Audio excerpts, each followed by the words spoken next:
Good morning. Lieutenant General Satish Nandia, PVSM, AVSM, VRC, Mr. Maruf Raza, Mr. Razi Hashmi, ladies and gentlemen here in the seminar room, and those of you who are watching this live on YouTube and Facebook. It gives me great pleasure to welcome you to this book release of War Dispatches 71. Today is the 3rd of December, exactly 50 years since commencement of hostilities in 71, and thus a fitting date for the book release. I want to share a slightly disconcerting event which occurred with me just a few minutes back. As you gentlemen were walking in here and settling down, I found to my horror that I can't recognize anyone. Was I in the wrong That's a room? good thing. It took some time to realize that having been working on this book release for the last few days, I had been transported back in time to what we were like then.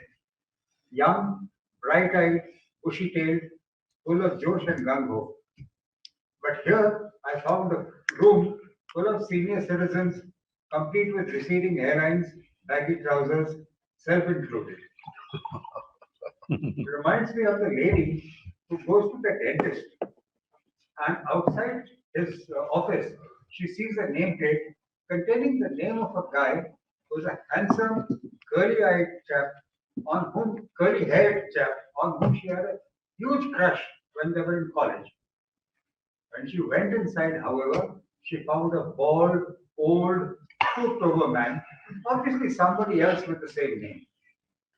Then she sees on his wall there's a framed certificate, also from that same college.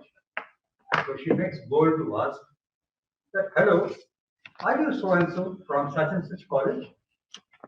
Don't you remember me? I'm so and so. This guy looks at her blankly, without any sign of recognition, for a few seconds, and then he drops the bombshell. Which subjects did you teach? This story reminds us that while our minds have not aged, our bodies have to bear the ravages of time. It is therefore very timely that our course decided to pen down our experiences lest they be lost in the mists of time. When war broke out in 1971, we all had around 5 years of service and were thrilled to be getting into live combat. This book contains the tales of valor as experienced firsthand at the cutting edge of any operations at the tactical level. Among the authors are platoon and company commanders, troop and squadron leaders, grade 3 staff officers, flight commanders, and navigating officers. Their exploits cover the entire spectrum of this war and all sectors on land, sea, and air. To mention but a few, Karandigar flew repeated sorties single-handedly in a Dakota, which actually needs a crew of 4 by night over enemy territory. Kuruvilla was a PW when his plane was shot down, and he remained a PW for a whole year. Shimi and Sukhi both worked closely with the Mukti Bahini. Sethi was actually involved in the blockade of Karachi Harbour. K.K. Nanda and V.K. Rai saw action in the Mamdod Gulch, Jaisinghani in Shakargarh, Chetri in Longewala, Bobby in Cham, and Balram in Gorinda. Chandra used SIGINT to gain valuable intelligence. Pradeep Sharma provided engineer support perched on top of a PT-76 tank for the most part. Constraints of time preclude me from mentioning others whose contribution to the war effort was no less. But if I have succeeded in whetting your appetite to get a read of the book, you may go outside after this and grab your copy. This book also contains fitting eulogies on 3 of our postmates who made the supreme sacrifice in 1971. This was penned by other postmates from the same regiment or corps. Seldom can one get such a kaleidoscopic view of the 71 operations in its entirety. Going through these exploits, there are also lessons to be learned of plenty, of which I would like to highlight two. One aspect is sure to strike the reader is the importance of jointmanship and inter-service cooperation. Another is that bold and unconventional action win the day. There are many more. To deliver the welcome address, we now have Lieutenant General Arvind Sharma, PVSM, AVSM, VSM. He is from the 2nd Battalion of the 4th Gurkha Rifles. He has served in J&K, Ladakh, Sikkim, and the Northeast states, and has extensive experience of CI operations.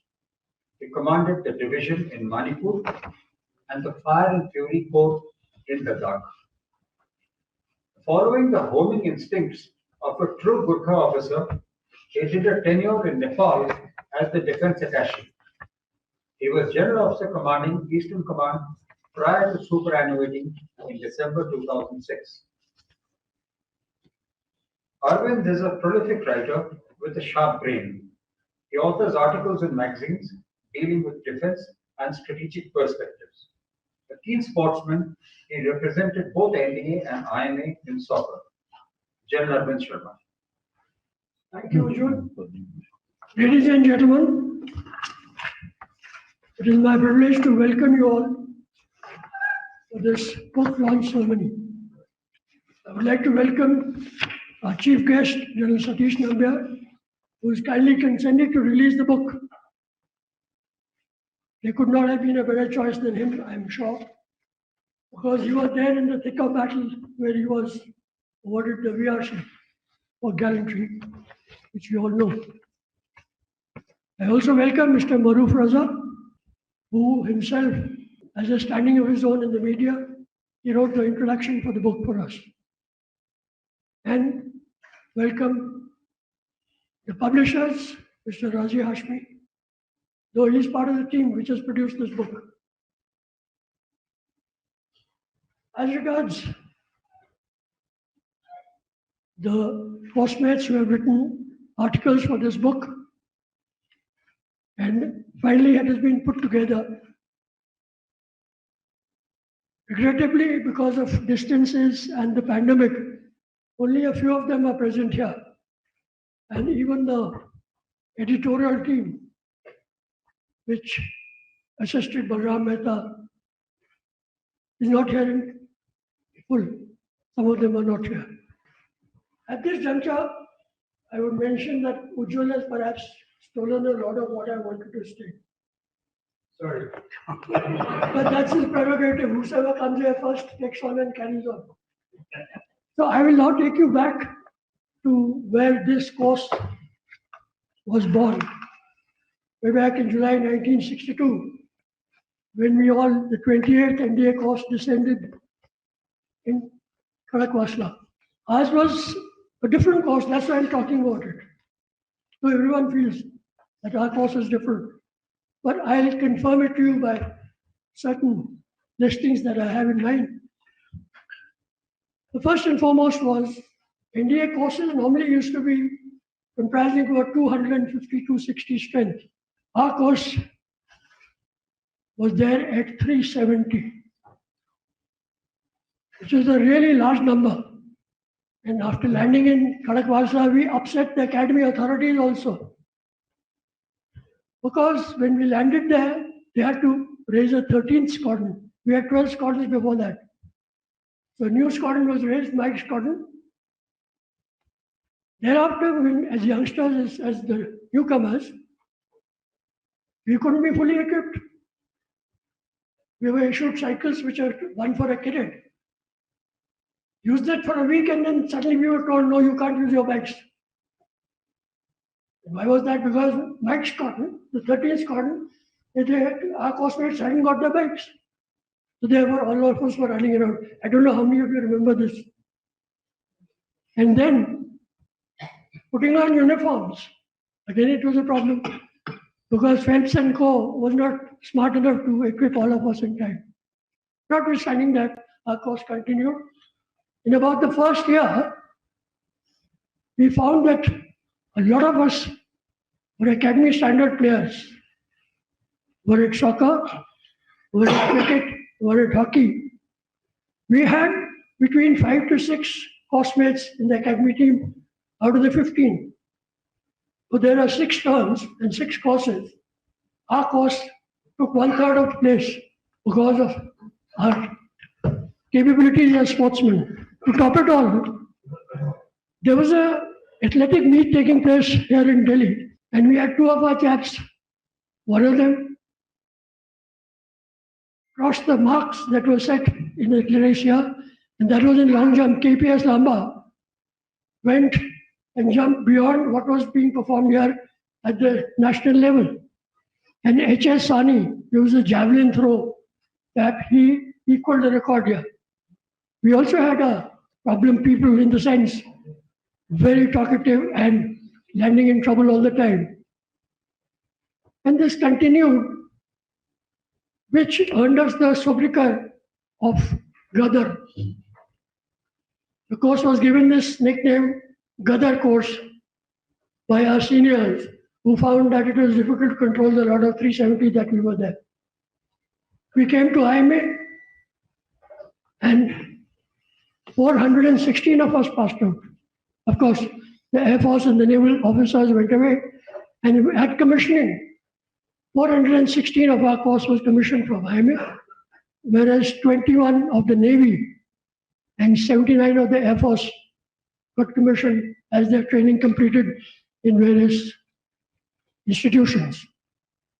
The aspect of our service when 71 came in has already been mentioned, but I'll sequence it out in the sense that when we were first termers, the 1962 war with China took place, so we were still under training.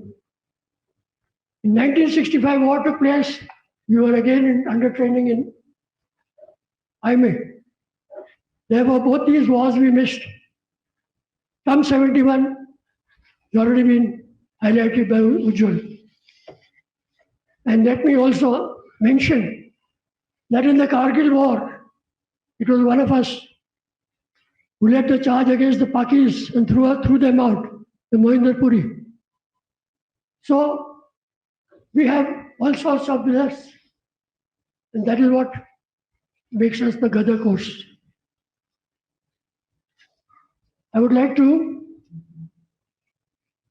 compliment Balram Mehta for having got people together and publishing this book. I would also like to mention my grateful thanks to the editorial team, Brigadier Satish Kumar, Brigadier Trigunesh Mukherjee. Then we have Colonel Ramtri, who's in Pune, and hopefully he's watching this. Then we have Brigadier Dhan, who could not make it.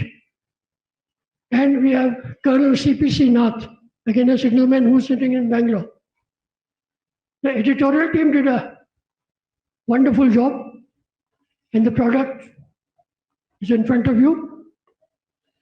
I would like to specifically mention Colonel C.P.C. Nath, who is a computer wizard in his own way, and he was the one who put the book together. He framed the book, he did the typesetting, corrections, and he made it in such a manner that at any stage when we look for the book in a draft form, we could, on the computer, turn the pages and keep looking at the book. I think CPC deserves a special mention, and that's, I think I have done that. Finally, all those 29 officers who put their pen to paper and wrote those articles are to be thanked. Were it not their effort, this book wouldn't have been here. Thank you so very much.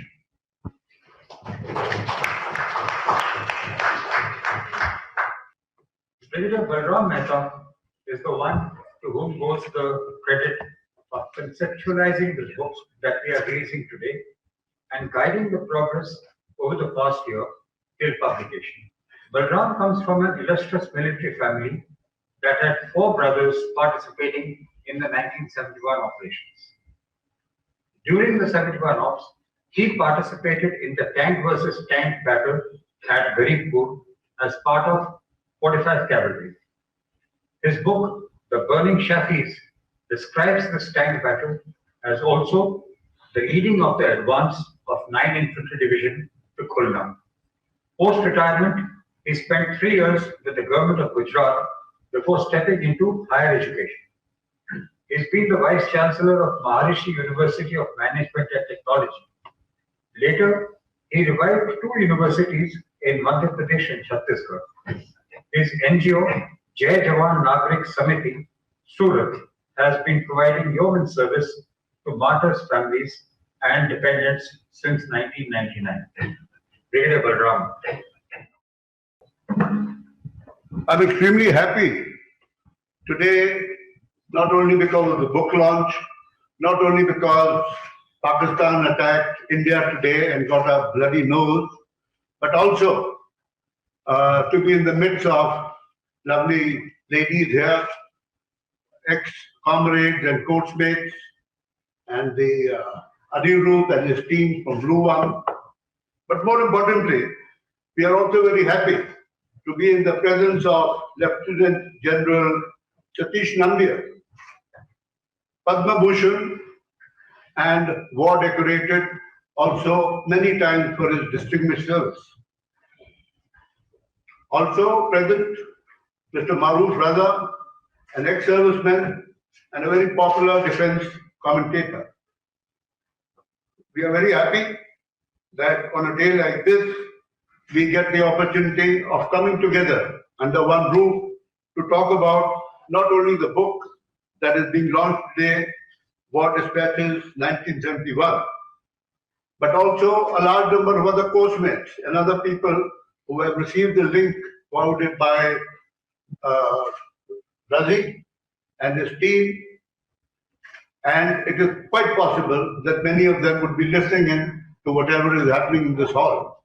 So that in spite of COVID, we have found an opportunity or a way out using technology to reach out across the length and breadth of the country.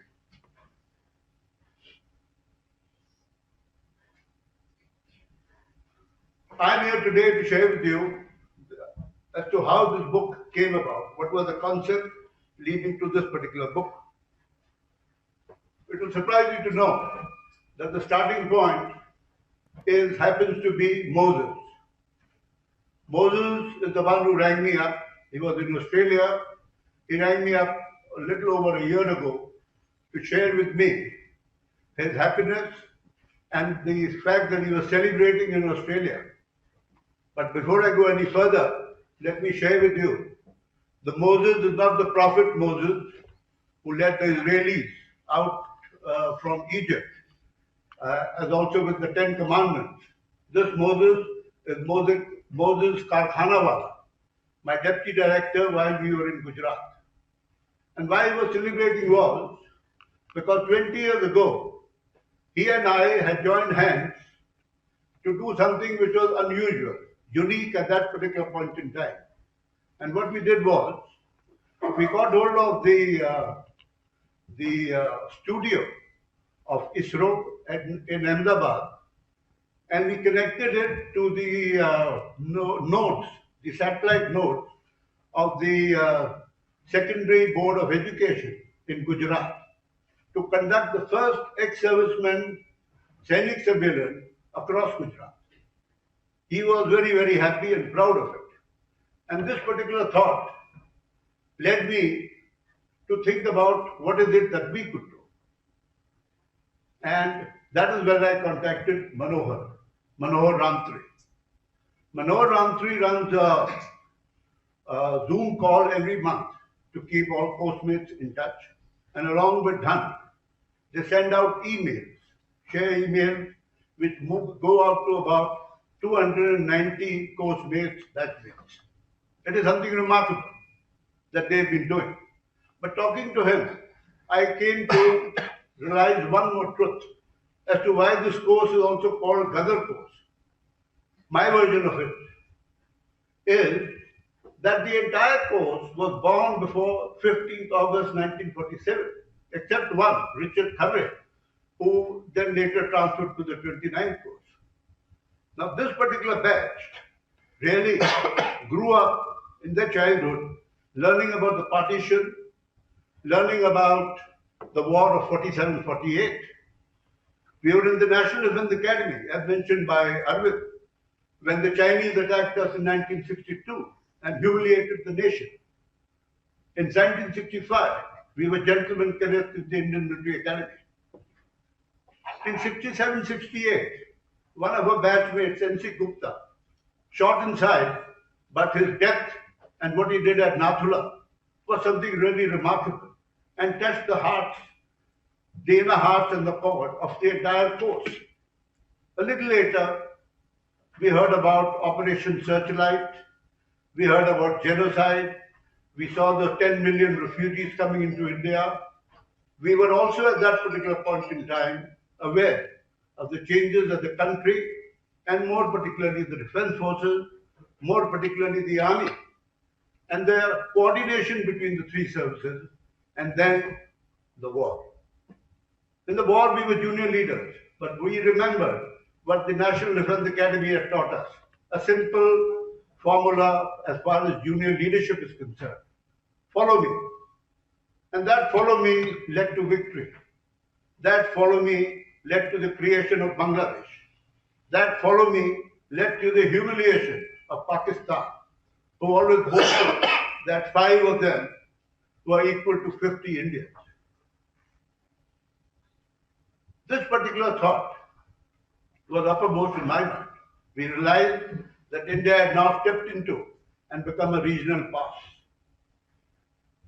In 50 years, that is today, this particular year, we all knew that the country would be celebrating the Golden Jubilee.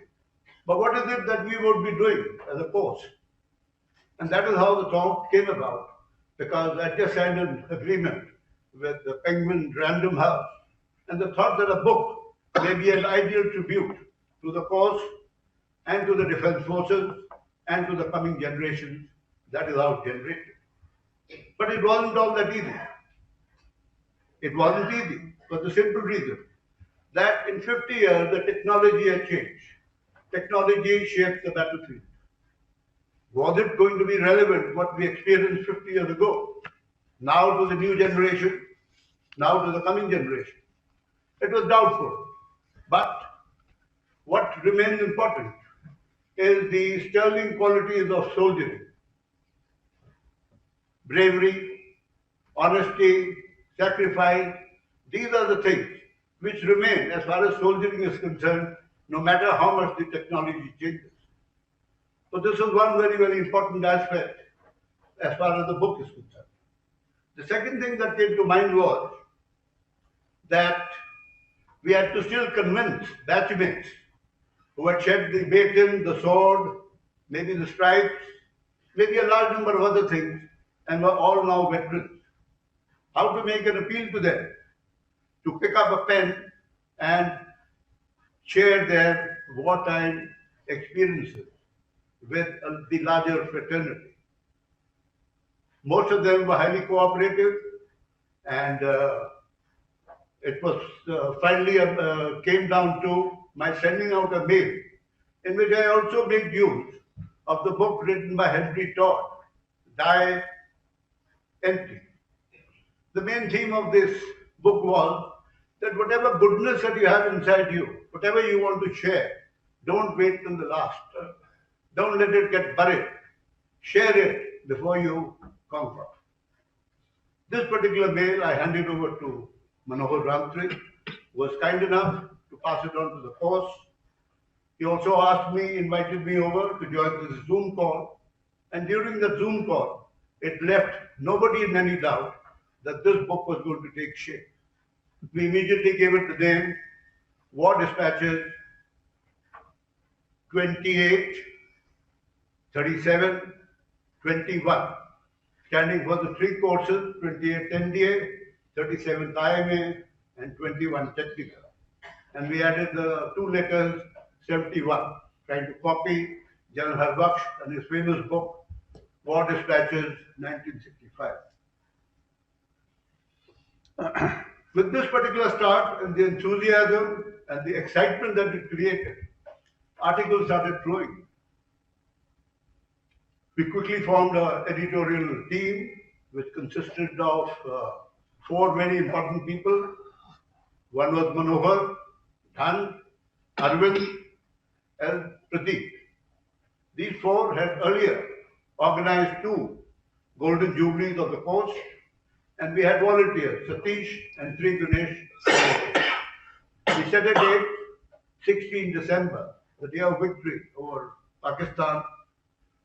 But generally, in life, as also as a course, whenever a large undertaking takes place, the excitement began to wear off. The editorial team and I myself, we rang up a large number of course-mates to encourage them, and if nothing else, it certainly led to renewing our association and exchanging a large number of recalls from the academy days in the MD and the IM. But it also led to a little larger number of articles. But this couldn't have carried on for too long. During this particular period, I picked up the grey book and I spotted the name CPC Nath. We were talking to each other after a period of 55 years, and I spent a lot of time to check with him the life that he had led, his army service, his special qualifications, having been in the USA, his technical expertise, and I realized that he was going to be very, very valuable. And I immediately inducted him into the editorial team. He did a remarkable job because he was already using latex as far as the computer is concerned. And this particular magic of his latex, it virtually appeared like the I would call it the side effects of Viagra, because whatever he was thinking of and whatever he was researching, the entire thing was coming onto the screens of our course-mates spread across the country. It created a large amount of excitement and made the book possible, because whether it was the index, whether it was the article written a few days earlier by the course-mates, whether it was the photograph, any and everything, till finally he added the sound of the pages being turned, as also providing some options as far as the cover is concerned. So this really was something remarkable that he did, which really made the book possible.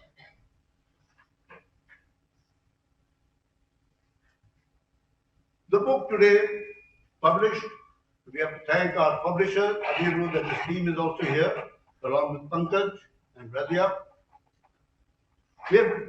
The book today reflects few things which I want to share with you without taking up too much of your time.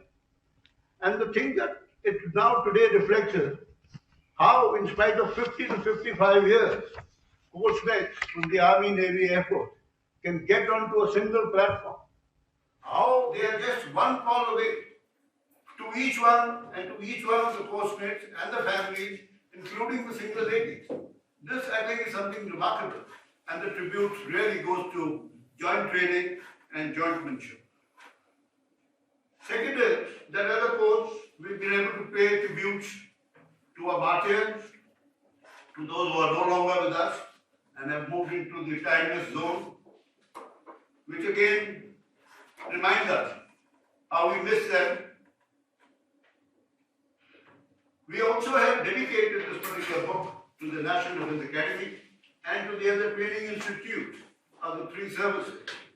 This is the alma mater, and it is something that we owe to them, because they are the ones who influence us in our life during the service and now even in after life. This book is also very different from all other books because it does not talk about the great bravery of combat soldiers only. This is a rare book because it also talks about what the engineers do, what the signalers do, what the ordnance does, and what even the ASC, the supply code does. This is something which is exceptional and very, very rare. It also gives hope, because my own personal feeling was when we started that the entire course is capable of at least 3 volumes as far as this particular book is concerned. We still have a large number of authors, we have a large number of aspiring editors, we have a lot of talent, and I believe that each one of us has a story with it.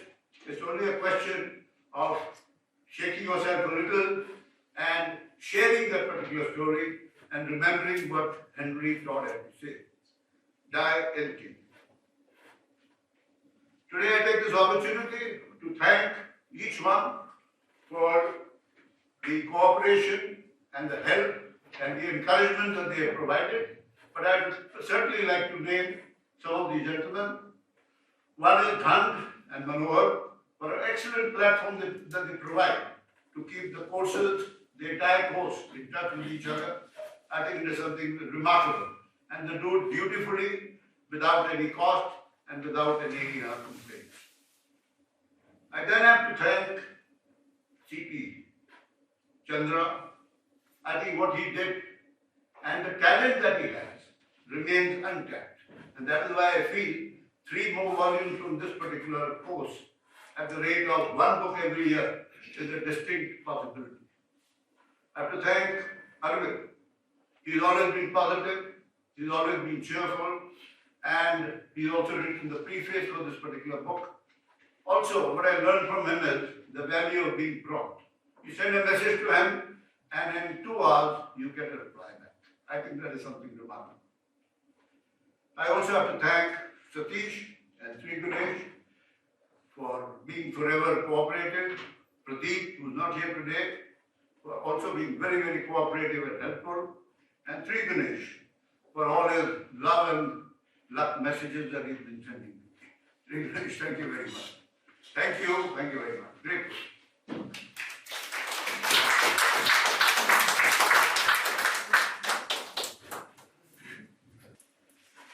Mr. Maruf Raza is a well-known media commentator on global, military and security issues. We are indebted to him for writing a comprehensive and knowledgeable introduction for the book. He is also an author, a public speaker and a defense analyst. A former Indian Army officer, he is now consulting editor, Strategic Affairs of Times Television Network in India, on which he appears. He hosts the weekend Strategic Affairs TV show Latitude on Times Now and The Defenders on Sansad TV. He lectures on a range of security issues in India and abroad and has a list of publications to his credit. Having most recently co-authored Kashmir's Untold Story, Declassified, and just last week, Contested Lands, India, China, and the Boundary Dispute. Mr. Maruf Raza. Good morning, ladies and gentlemen. I thank Brigadier Das Gupta for the introduction, but more importantly, I wish to thank Brigadier Balram Mehta for having got me involved with the project. I'll come to that a little later. I also am honored to be sitting at the same table with my former colonel of the regiment, General Nambiar, who I hold in very high regard, and of course General Arvind Sharma, who, as you all would know as his postmate, is a man of considerable standing. There are many others who are senior and very respected names from the service, and let me confide a few things to you. One is that, I rarely ever prepare for a television interview because I assume they've invited me to speak because in their assumption I know my subject. But here I am a bit uneasy and nervous because I'm standing in front of war veterans, I'm standing in front of war heroes, I'm standing in front of people who helped India change the history of the subcontinent. And to that extent, it's a great honor. In fact, I said to Brigadier Balram Mehta, when he asked me to write initially the foreword to the book, and I said, sir, I was just a schoolboy when the war was declared. In fact, I remember that I was admitted in my boarding school hospital. And on that morning, when news came in of the bombings, we were all told we are discharged, whether we are well or unwell, and we've got to get back home because schools are closing and war has started. So that was my first and lasting memory of the war. And of course, thereafter, we used to see news reports coming in the front pages largely about some exceptional acts of gallantry, the gallantry awards that were given, and more importantly, I heard General Sam Manekshaw's radio announcement to the Pakistanis that sent a very clear message to them that they had no choice but to surrender or be butchered. And I also recall very clearly the events that led to the surrender at Dhaka and how commentators worldwide, those days, as you would remember, BBC was one source of information, Voice of America was the other source of information, and of course, there was some of the Indian media radio hands that spoke about it, Melville DeMello being one of the legendary names. But we heard all that and we were inspired. My mind was always made up that I wanted to wear the uniform.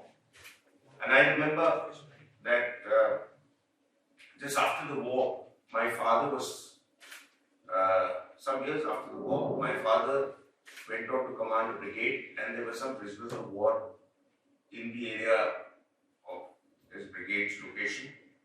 And one of the Pakistani JCOs had commented after a generous gesture by our officers that if we had the same officers like yours, this war would have been different. And I think the tribute is to all of you. Because the Pakistanis also realized they were up against the best possible leadership. And wars, as we know, with no disrespect to general officers, are won and lost by young officers. And to that extent, your course, with the other courses that fought there, get the credit. So I then chose to write an introduction to the book. And I must apologize to Brigadier Mehta sir and the publisher that it took a bit too long to send in my piece because I was busy completing my own book on China, which was released here at this place last week at the USI. So I somehow did whatever reading I could, and 71 war is something that we all read about. So one put in whatever information, and I tend to read books, collect books, underline the sentences, mark them out, and therefore it kind of gets embossed in my memory. So I can rattle out a lot of figures and facts about various wars since independence because I've read and reread them. Recently also did a series called Tales of Valor for TV, which won a lot of awards, is now on Discovery Plus, and we did a number of episodes on the 71 war. And what I'm happy about when I look at the book, and this is really a great publication that our publishers have put together, it's a collector's item, no doubt.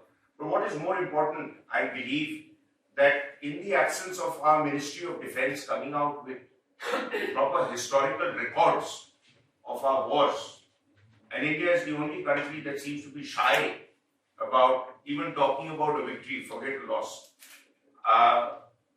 These kind of books really allow the readers and the younger generation of Indians to understand what it takes to fight a war and what sacrifices are made, the kind of courage and tenacity of purpose that officers show. There are stories here which tell you about that. The other important aspect that the book highlights is puts it in honest context about a war. There is normally the concern that, as one officer once said in a sand model long ago, that war history is the history that is written after the war, implying that the unpalatable aspects are put under the carpet. I don't think we need to do that. There is no history of any war that is without its faults. It's said about Britain that it lost every battle, but it won the war. So what if some things go wrong? It is part of the game. And as we all know, it is often told to us that whatever plans you put together about battles, they go through the air when the first set of bullets are fired. Because then, in the fog of war, it is your courage, guts, and your ability to react to circumstances that really alter the day. And there are many stories from 71 which tell us about people who went well beyond their call of duty. And those are the stories that are in this book. Those are the stories that we must read. Those are the stories that the younger generations must be taught and told about. That let us do away with the baggage of the fact that 1962 did not turn out in our favor. It didn't turn out in our favor because this great army was not allowed to fight. Yes. This army was not allowed to be led by officers who know how to lead, but it was led by babus. And therefore, to that extent, Mrs. Gandhi did the right thing.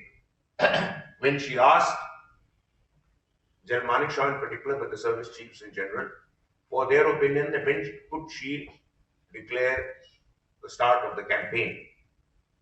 And a very detailed account of all the wars by Air Marshal Arjun Subramaniam tells us that much deliberation took place in MO. General Nambiar has headed MO, he would have seen the files. And the conclusion that was arrived at, that you cannot go there until the monsoons are over. Major, later Lieutenant General Pandit, an ingenious officer, Sam Manekshaw recalls that when Sam Manekshaw asked him that when can I get there, it's the bloody monsoons that is holding us up. He says, you have to wait, sir. He says, otherwise what happens now? He says, you can take a flight to Dhaka, but you can't go there with troops right now. March, April are not the right months. It's quoted there in Air Marshal Subramaniam's book. The fact of the matter is that I think considerable thought was given to preparation, to arming, to training, and equipping our troops adequately to take on the operations. I've highlighted that in my introduction, and thereafter the results were there for us to see and remember. And above all else, I would like this book to be a salute to those who gave their best and aren't there with us. Thank you very much, ladies and gentlemen. Thank you, Maru. A word about our publishing house, Blue One Ink. Blue One Ink is a greenfield publishing venture that started just this year in India and the US. It is focused on multiple writing genres. Blue One Ink is home to an eclectic range of creatively published imprints. Just 9 months into the journey of publishing, Blue One Ink has 9 titles already in the market, and War Dispatches 71 is the 10th. I'm told the 11th one is due out in the next 2 weeks. Mr. Razi Hashmi is the founder member of the Blue One Ink India Group. He heads the outreach effort at Blue One Ink. He is an alumnus of NDA 68th course. We can thus see that all our speakers on the dais have had the benefit of a military grooming. Armed with the adaptability that NDA confers on its alumni, Razi has worn many widely diverse hats in his career. He has been chief engineer at a steel plant and head of sales with several corporate houses, worked in the IT and automotive sectors. He has spent the last 20 years in the domain of learning and development. Mr. Razi Hashmi.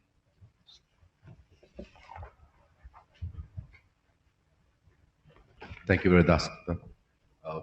After hearing so many illustrious people talk about the book and their experience, there's not much that we have to say here at Blue One. Uh, there's some things that stand out very clearly in this book.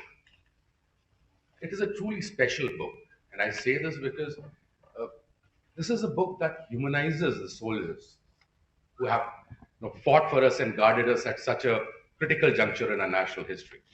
This book allows the soldier to be seen in his full glory, with his triumphs, his vulnerabilities, his battles, and the many challenges that a soldier surmounts in order to help win a war. In this case, the War of 1971. As publishers of quality literature, we consider it to be our paramount duty to bring to the reader narratives that are not just factual, but also touch upon the lesser known, less discovered, oft ignored aspects of the soldier's life. It is for this reason that we believed so deeply in this book. And despite all the publishing challenges that we encountered, we were committed to bring this book out today, 50 years exactly after the war began. And in doing that, we gave this book to each one of you. We give this book to each one of you, to our soldiers and to our readers, and ask of them to make it their own.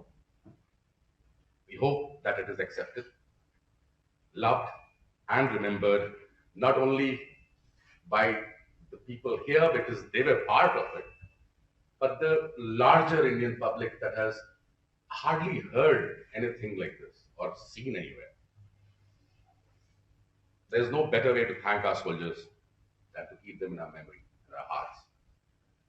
We are thankful to each one of you and every soldier out there. Thank you. Jai Hind.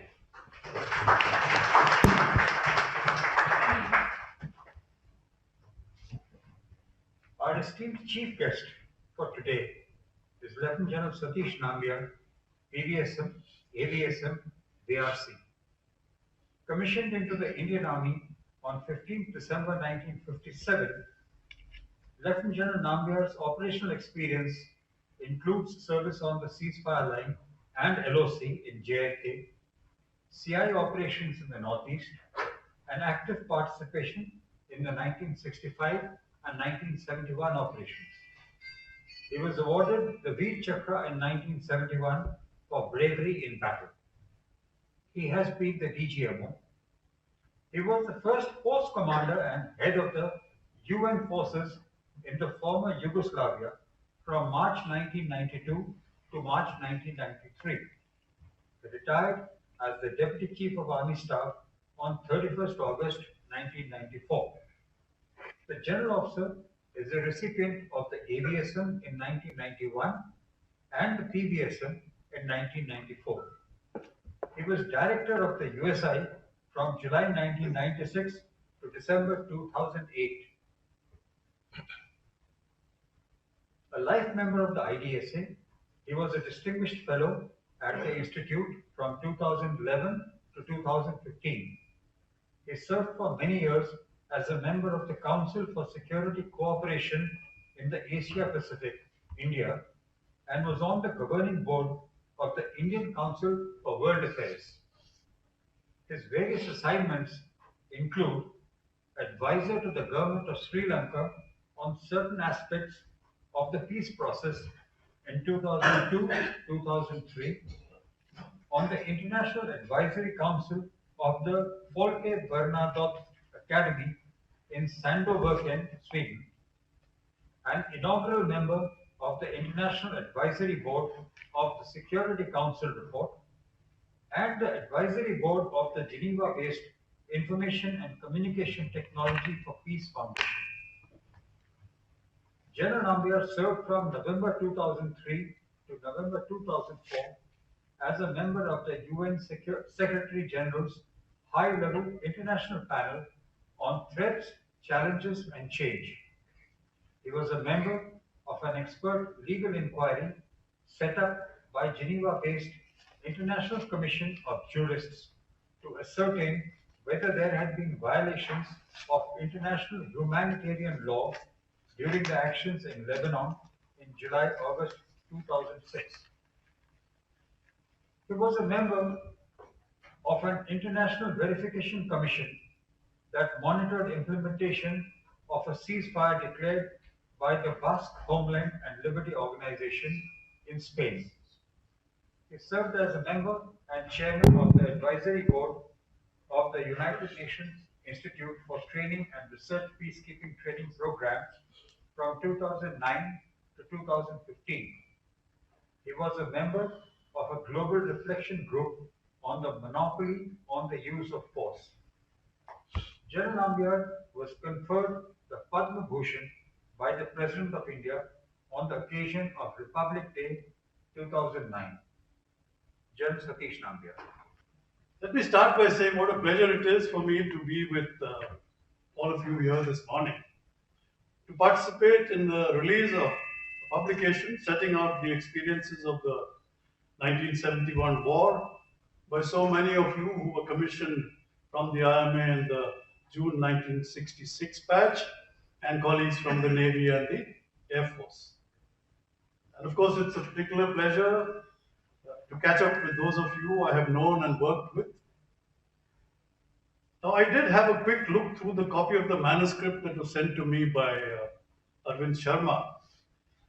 And I must say that while going through the accounts, I was transported 20 years back in time to what I then went through. And I've heard a lot more about it this morning. See, our generally inadequate attention to historical perspective has been one of the inadequacies of our system in the years since independence. And I recall how struck I was during my tenure as the military advisor at the High Commission of India in London in the second half of the 1980s, the way the British recorded, preserved, cherished, and made much of their military exploits and heritage.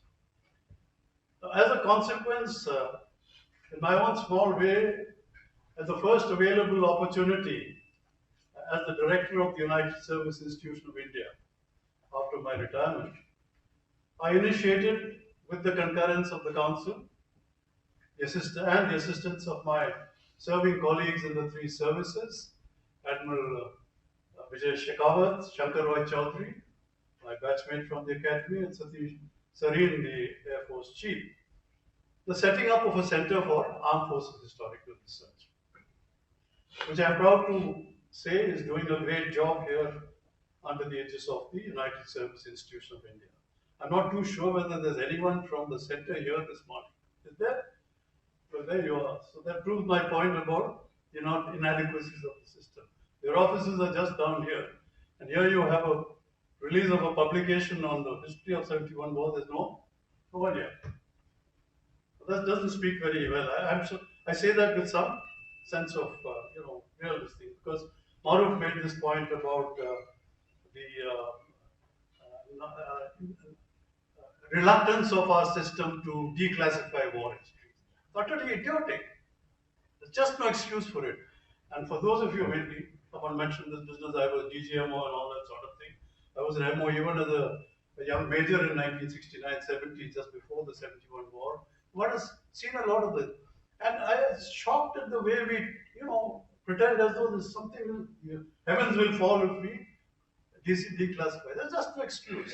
At DGMO, I remember when the case was referred to us for declassification of the histories of 1962, 65, and 71, without hesitation, we said, no problem from the operational point of view. But it didn't see the light of day for a long, long time. And even later, after retirement, I was a member of, together with Narinder Vora, former Defense Secretary, Home Secretary, and whatever, the Governor of J&K, all sorts of things he's been doing, and Dr. Prasad of the, I think, Historical Division of Leadership. The Government of India appointed a committee to examine whether these histories should be and again we recommended that they should be declassified immediately. But then, despite that, all that they've done is, I think, some history of the 71 war has been published, but they very sort of put out there that it is not an official history or something, some idiotic stuff like that. And this is what. Now, most of you are probably aware that I was an active participant in the 1971 war for the liberation of Bangladesh as a young major commanding a rifle company in the 1st Battalion, the Maratha Light Infantry, the Jangi Paltan as it is called, which incidentally celebrated its 250th anniversary in Pune in early 2019. So that's how old the battalion was. And I think we served together in Suratgarh after the war. When I assumed command of that battalion, and 45 cavalry was there with us in that place. They probably thought it better to send us to the west than to leave us in the eastern sector. Now, this is not the time and place for me to recall my experiences, nor is it my intention to review the book. I'm sure you'll find someone more appropriate like Maru for someone to do it for you. But let me permit me to apprise you of an episode that transpired just before I reached the area of operations on 8th November 1971 at a location on the Meghalaya-Bangladesh border that may strike a chord with most of you, I'm sure. I was on the senior command course in Mao, which, as you're all aware, was cut short in the first week of November because the imminence of war was quite evident, and we were told to report back to our units post haste. Now, as it happened, during a tactical exercise without troops, a TUT as we call it, on the attack operation of war, a few days prior to the termination of the course, I recall submitting a solution on the attack operation of war, which entailed moving a battalion on foot behind the enemy lines and establishing a block to force the enemy to either surrender or try and attack our position, or as a last resort, attack him from the rear. The worthy directing staff, of course, rejected it out of hand as impractical and unfeasible and all that. Imagine my joy, therefore, when we did exactly that to tackle the Pakistani Jamalpur garrison on the night of 10th, 11th of December 1971. And we achieved unqualified success. I mean, we completely decimated that and secured the surrender of that garrison and secured for the Jangi Paltan the first and only battle honor it has had since World War II. It has got a host of awards in the, before the two world wars and all that. That's the only awards.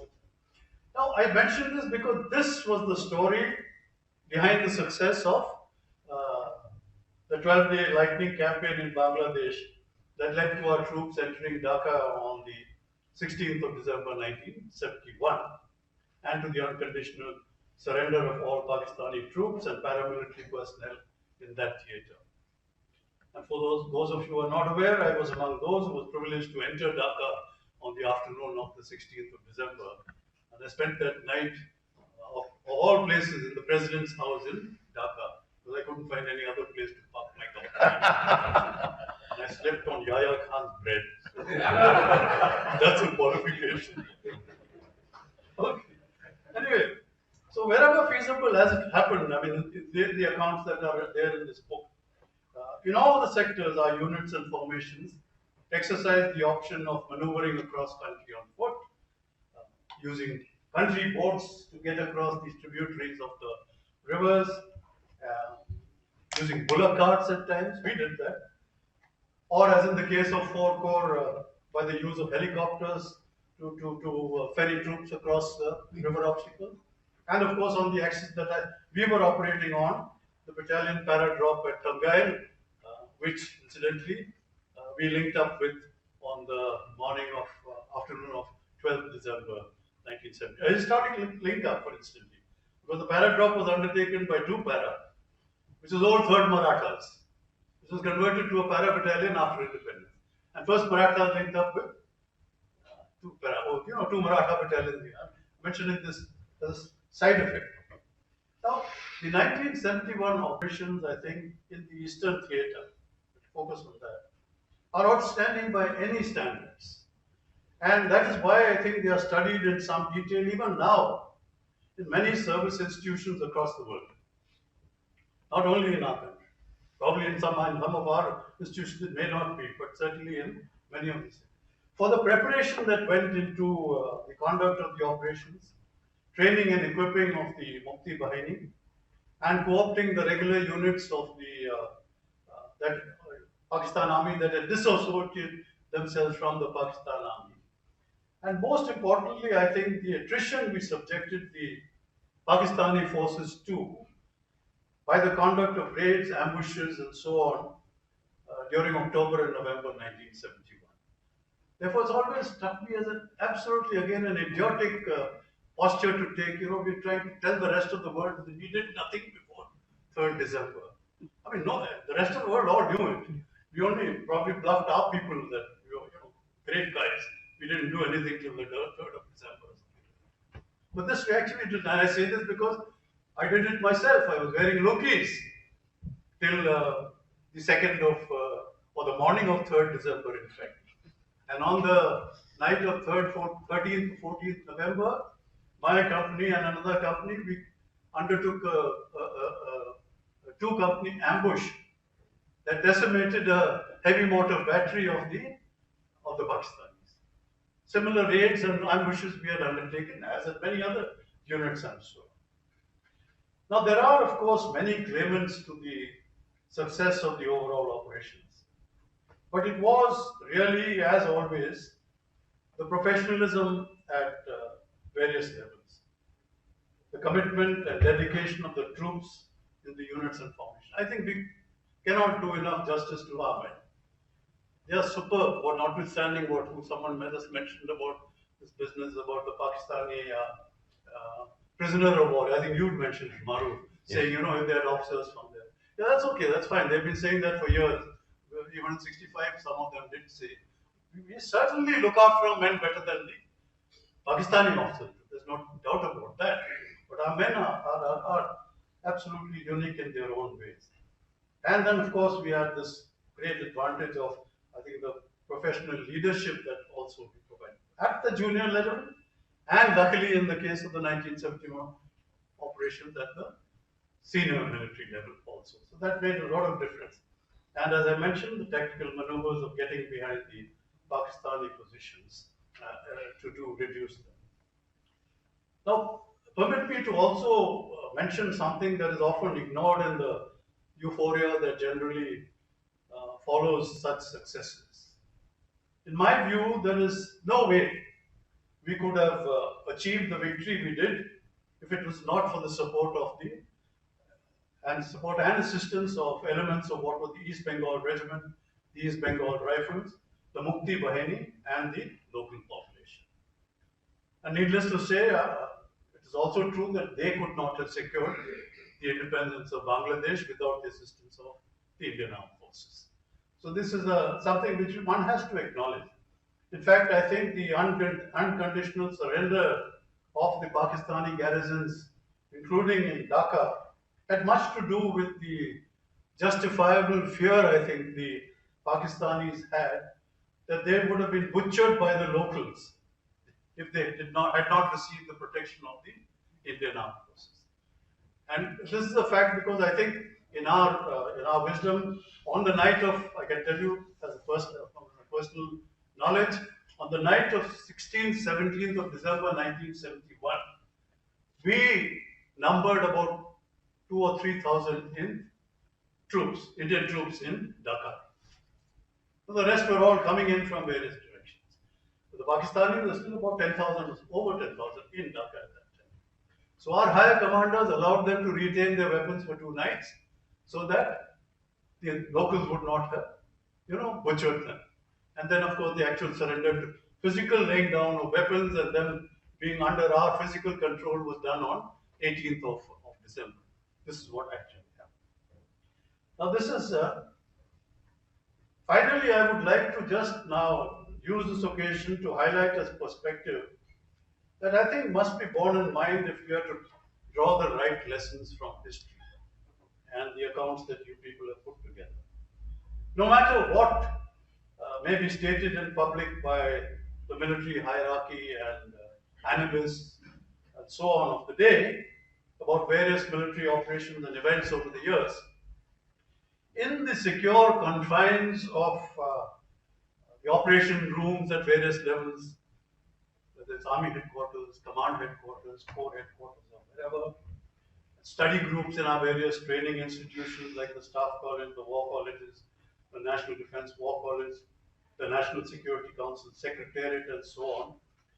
It is important that the true perspective, we must get the perspective right, the true perspective right, which is that the war in the Eastern Theater in 1971 is the only one that led to a real total military victory achieved by the Indian Armed Forces since independence.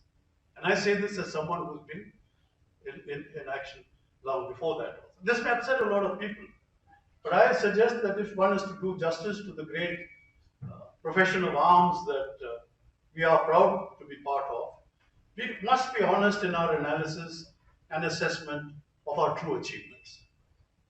Otherwise, you get things wrong, and that is bad for these generations that are to come.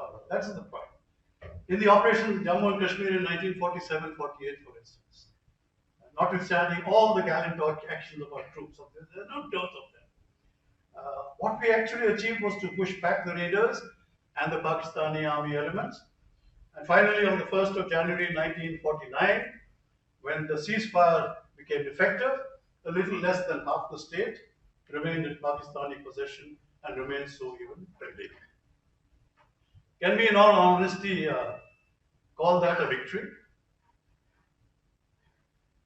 You can take that. 62, I think, does not merit mention except to, I think someone made this point during the earlier talks also, except I wish to make a point that contrary to what is often put out in reports, 62 was no trauma to people of my generation. I had 5 years service at that time. Luckily for the Chinese, I was deployed in the line of control in Uri, so I didn't have to take the Chinese on. But I know that my colleagues fought, and they fought well. There are units that fought well. Just days before this operation took place, we were, Shaitan Singh and I, we were playing hockey in Baramulla together. And that battalion, 13 Kumaon, what a performance. There's so many other units that have, there may have been a few aberrations. What let us down then was the inadequate political leadership of that time and certain sections of the senior military leadership. We hope that doesn't happen again. Because I think it was proved subsequently, the Chinese are no superhuman guys or something like that. 1967 in Natula, we showed that. In 87 in Sumtarong-Chu, some of you may have been part of that, before that. So I think it's not a trauma for people. Yes, we suffered a defeat, but that was because of the inadequacy of equipment and other things at that time. Now in 1965 again, as someone mentioned, I was in the Sialkot sector at that time. Firstly, I think it was somewhat of a stalemate, nothing all that what you want to say about it. Because notwithstanding the great achievements like securing Hajipir at great cost, closing in on Lahore and Sialkot, we were ultimately back to square one after Tashkent. That's it. We returned all those heights that we captured. Now, insofar as Kargil is concerned, the performance of our young officers and men was absolutely outstanding in terms of recapturing the heights that the Pakistanis had encroached upon. We have people like Mohinder Puri here who I think he was one of the few exceptions of generalship at that time. I mean, there was no generalship in the Kargil operation, I'm sorry to say. We were lucky because no other army in the world would have undertaken what our young officers and men did at that time. And I state this with some feeling because I've had experience. I did my staff college in Australia. I was with the training team in Iraq. I was in MA in London. And then finally, I was, as someone mentioned, I was the force commander of the UN forces in Yugoslavia, where incidentally I had military personnel from 34 countries of the world under my command, which included the developed world, the developing world, the underdeveloped world, everything. So I've seen the capabilities of troops. And that is why I say this with great feeling. What these youngsters of ours produced is something can never be matched by any other army in the world. This is what it is. Now, Even so, I must say, all that despite these fantastic efforts by these great young soldiers of ours, men, officers of ours, what did we achieve? You are sitting here, you can confirm this or not. We recaptured what we were, what was held by us earlier, but sort of encroached upon by the public. That's all we did. I don't think we went an inch beyond the. And then this is to show our great restraint in all that. That we are a very restrained nation. I think we make monkeys of us most of the time in the international arena.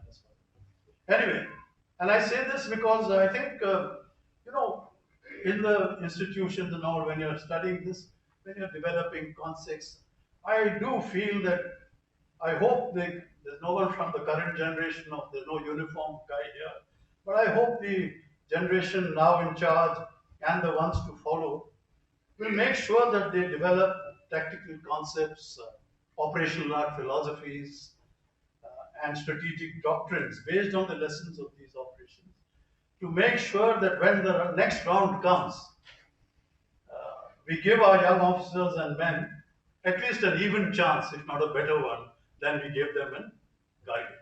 This is what I generally feel. For those of you who think I'm overstating the case, I think check the battle casualty figures for the Kargil operation, and I think you'll find that all are at the rank of major and below. So thank you for allowing me to convey this to you. And as I said this with feeling, because if I don't, I think, people like us who are now, we're on our way out, but we have some experience. Now, those of you who are there must have. In fact, I think those who were youngsters in Kargil today are at the helm of affairs. And I hope they're taking these things into account. Thank you very much.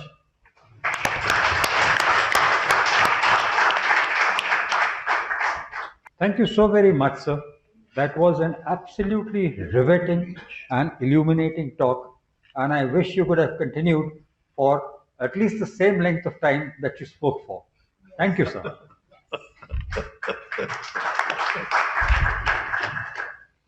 May I now request General Nambiar to kindly release the book. I would also request Mr. Razi Hashmi to do the honors.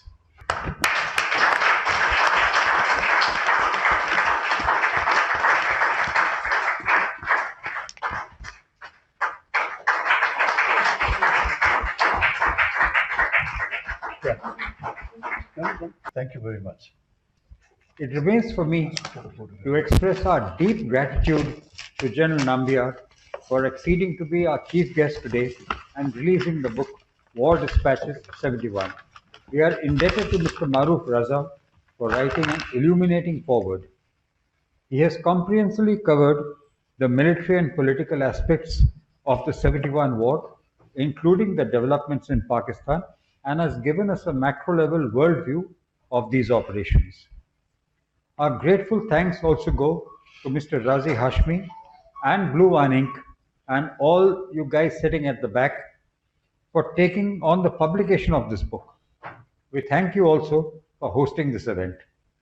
To Brigadier Balram Mehta goes the credit for conceptualizing the book in the first place and thereafter coaxing, cajoling, persuading, and even bullying his course-mates into putting pen to paper and finally coordinating with the publisher. Yeah, I can vouch for that.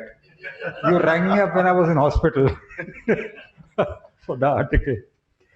Our grateful thanks to all our contributors who had to scratch their grey cells and record their inimitable experiences of 5 decades ago. But for them, I dare say that this rich plethora of accounts would have been lost to the world.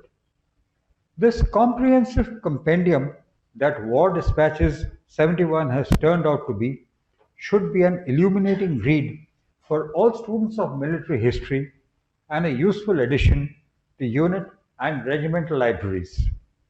Grateful thanks go to the rest of the editorial team of Narendra Dhand, Manohar Ramthri, Arvind Sharma, Satish Kukreja, Pradeep Sharma, and Tribunesh Mukherjee, our photo editor. They put in many hours of editing work in coordination with the authors and held periodic review meetings to finalize the same. As regards thanking Chandra Nath. Arvind has done a quid pro quo on me and stolen my thunder.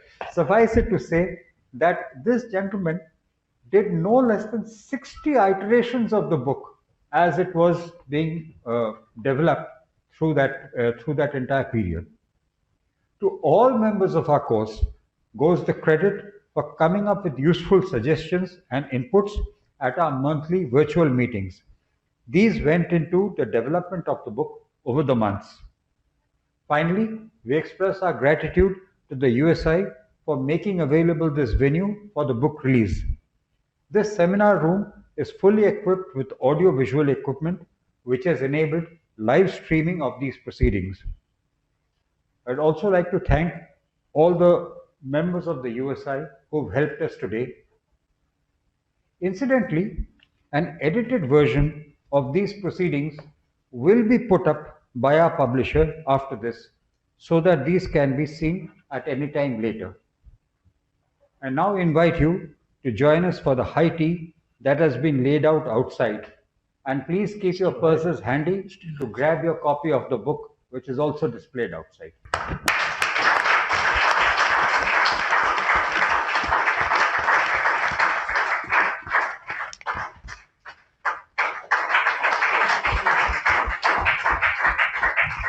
Yeah.